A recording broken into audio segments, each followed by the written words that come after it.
It was just after midnight in Dayton, Ohio, when a frantic man stumbled onto his neighbor's porch. His shirt was ripped. His hands shook violently. Blood streamed down his forehead. He pounded on the door, screaming, "Please, please help me. Someone's killed my wife." The startled neighbor gasped, grabbed the phone, and dialed 911. Within minutes, the quiet suburban street lit up with flashing blue and red lights. Officers entered the Porter home, their flashlights sweeping across the rooms. What they found inside was chaos. Drawers had been dumped onto the floor. Jewelry boxes emptied.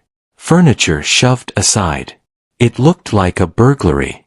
But in the master bedroom, they made a chilling discovery.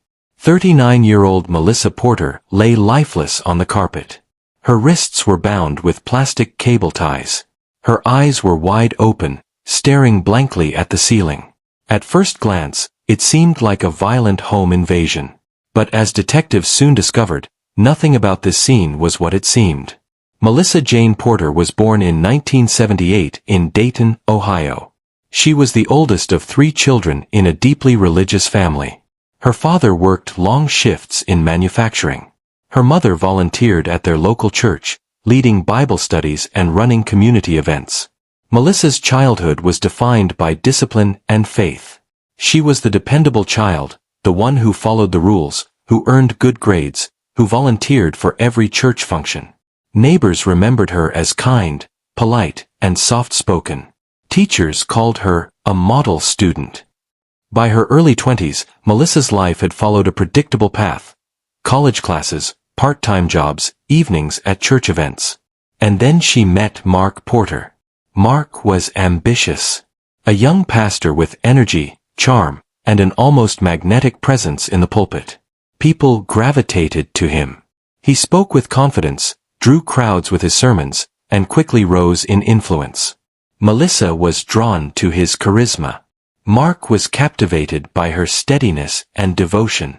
Within a year, they were married. Soon, they had 3 children and became a prominent family in their congregation. To outsiders, the Porters were perfect.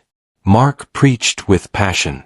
Melissa organized women's groups, taught Sunday school, and played the part of a supportive wife. But behind closed doors, cracks began to form. Friends later revealed that Melissa often felt suffocated. "She told me she wasn't Melissa anymore," one friend said. "She was just the pastor's wife. Everything she did was about him, what she wore, who she spoke to, how she spent her afternoons." Arguments grew frequent. Neighbors sometimes overheard raised voices. Melissa confided to her sister that she dreamed of leaving, but in their conservative community, divorce was unthinkable. Mark was admired.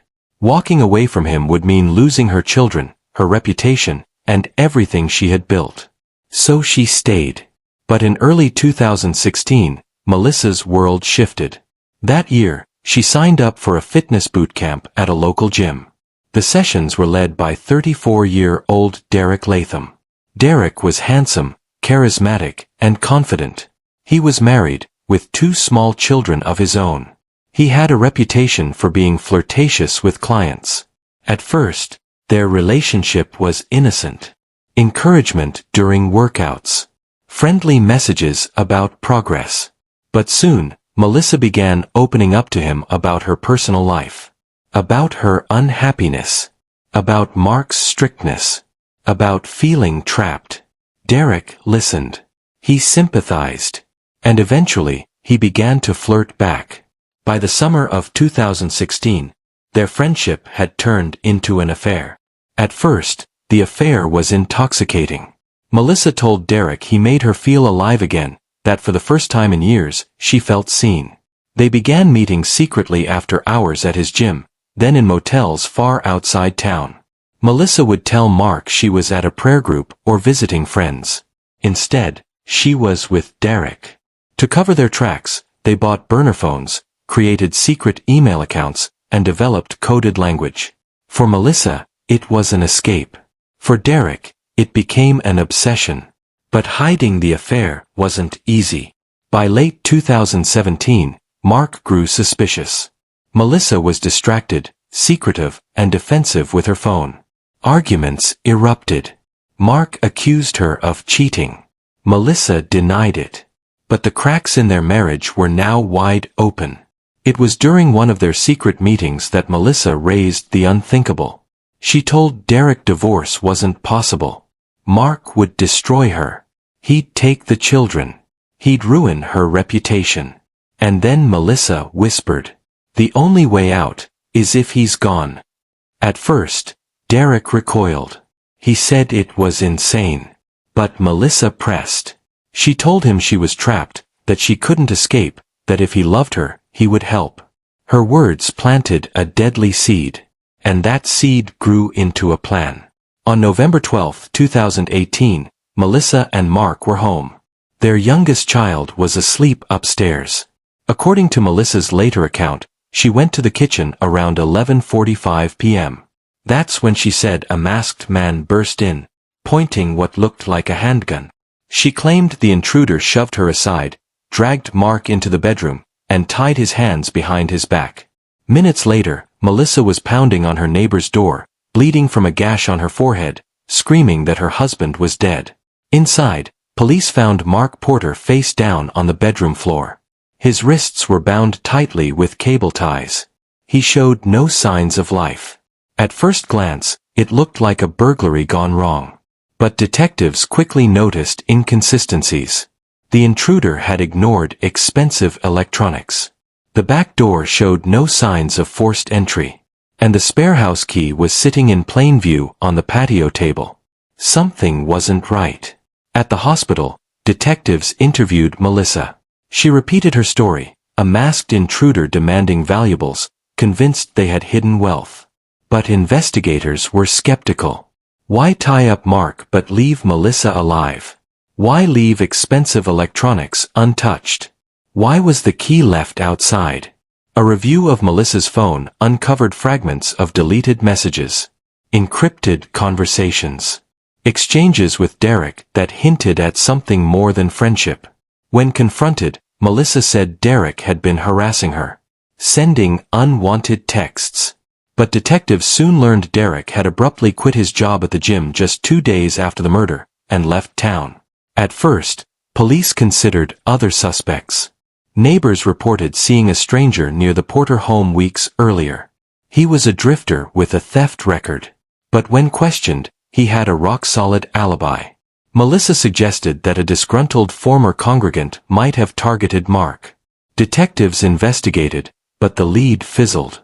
The real break came when Mark's brother told investigators that Mark had suspected Melissa was involved with someone else, possibly Derek, the fitness instructor. With Derek's name now on their radar, detectives turned their attention to him. Detectives tracked Derek to Indiana. In interviews, he denied any relationship with Melissa. He claimed he knew nothing about Mark's death. But when asked for his phone, Derek said it had been lost in a river. Store records told a different story. He had purchased a replacement phone the very night of the murder. The turning point came when Derek, racked with guilt, confessed to a close church friend. He admitted the affair. He admitted Melissa had begged him for help. And he admitted being inside the Porter home on the night of the murder. Detectives arranged for Derek's pastor to call him while they listened in. During the call, Derek revealed chilling details. He said Melissa told him divorce wasn't an option. That Mark would destroy her. That the only way out was murder. He admitted sneaking into the house with the spare key Melissa told him about. He tied Mark's hands, strangled him, and staged the scene to look like a burglary. Melissa, he said, slammed her own head into a table to create her injury. After Derek's confession, detectives brought Melissa back in. She sat at the interview table, hands folded, her eyes red from tears.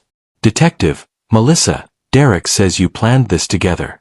That you told him divorce wasn't an option. That you said the only way out was if Mark was gone." "Melissa, that's a lie. Yes, I knew Derek. Yes, there was something between us. But I never wanted Mark dead. Derek twisted everything. He's obsessed with me." The detective leaned forward. "Melissa, we found messages. Coded conversations. You told him things only a lover would say. Melissa's face tightened.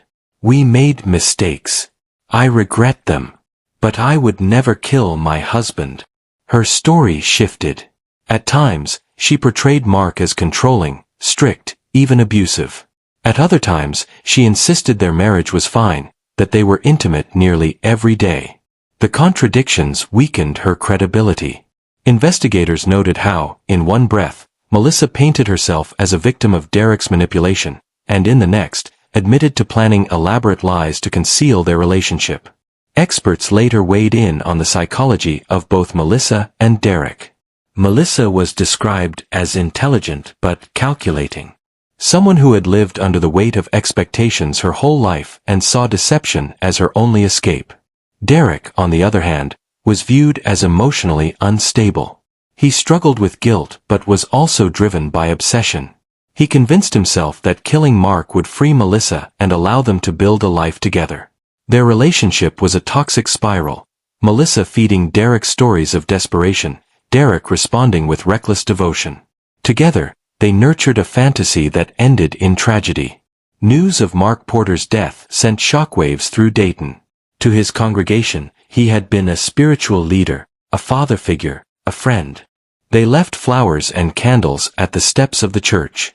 Pastor Mark was always there for us, one congregant told reporters. He baptized my children. He counseled my family when we struggled. To think he died like this, it's unbearable. Neighbors expressed disbelief at Melissa's alleged role. She was the perfect pastor's wife, a neighbor said. Always smiling, always polite. None of us could imagine her being involved in something so awful. But others admitted they had seen signs of trouble, arguments, tension, a distance that grew more noticeable over the years. The trial began in September 2020.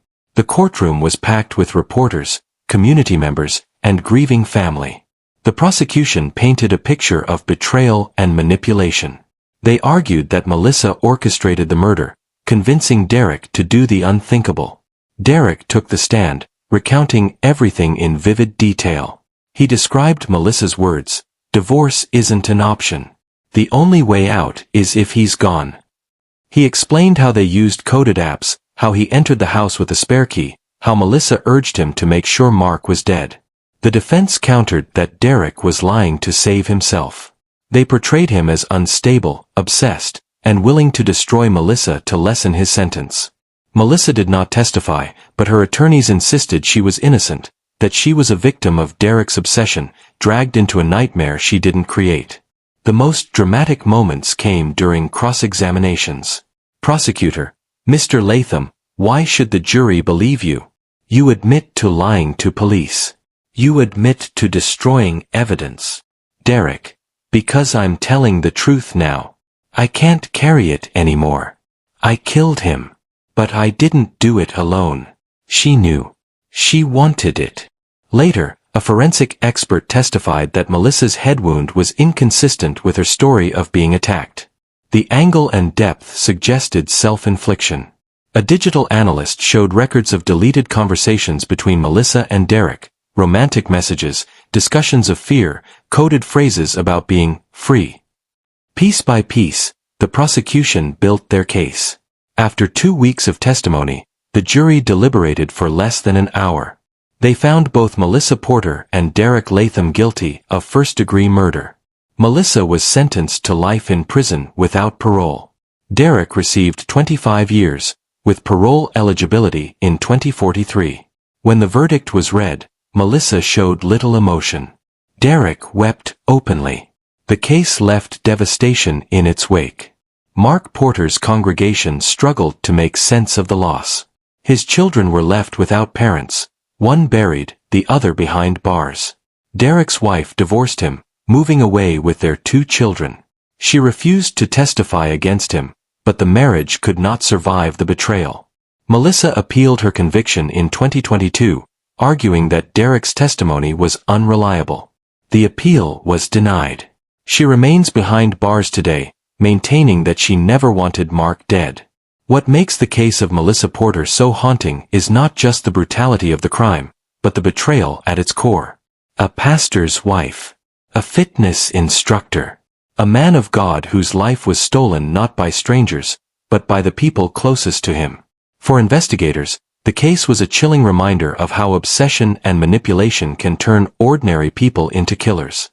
For the community, it was a tragedy they may never fully understand. If you found this case chilling, don't forget to subscribe for more true crime stories. We post new documentaries every week. Until next time, stay sharp, stay safe.